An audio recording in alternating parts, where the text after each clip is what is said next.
you struggling for learning English grammar? So just give me 3 minutes or 4 minutes and I will solve your problem. You don't need to memorize all kinds of grammatical points. And if you watch this video end of this lesson, so you can understand very easily and what you need to note down for yours.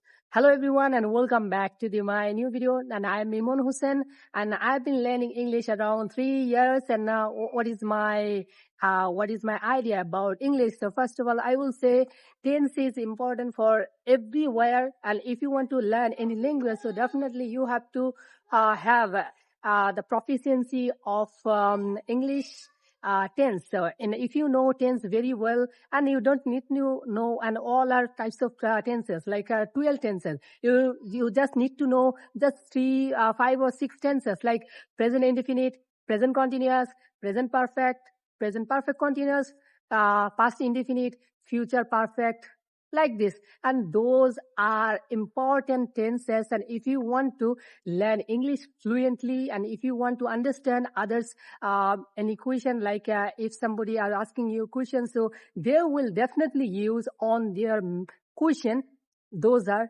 important tenses.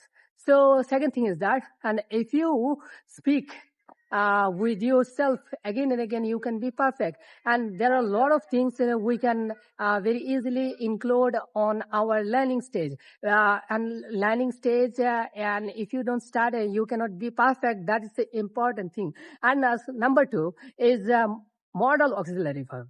And if you want to express yourself, and if you want to express your ability, you can do something. And like all are things like that, it might be happen like it's a 50-50 chances. Like, and if you want to understand 80 to 90% question from foreigner, so definitely you need to know modal auxiliary verb. Modal auxiliary verb, what is that? So can, could, may, might, shall, should, must, like this. And those are important modal auxiliary, will really help you for your spoken English. And I hope you got the idea what I want to say, because you don't, if you think after studying like a list of grammars, so you will be frustrated, and then after you cannot start. So, and I'm speaking by my own natural proficiency like this, and I know tenses, I know little modal auxiliary, so I am expressing myself. And what are you thinking?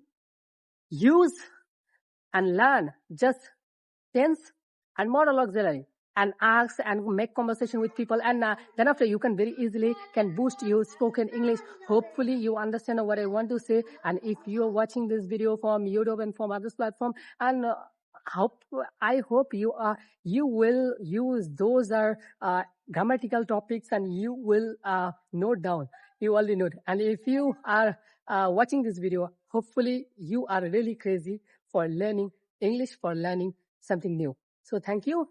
Have a nice day. See you next time. And hopefully you will get a good fluency for your spoken. So bye-bye.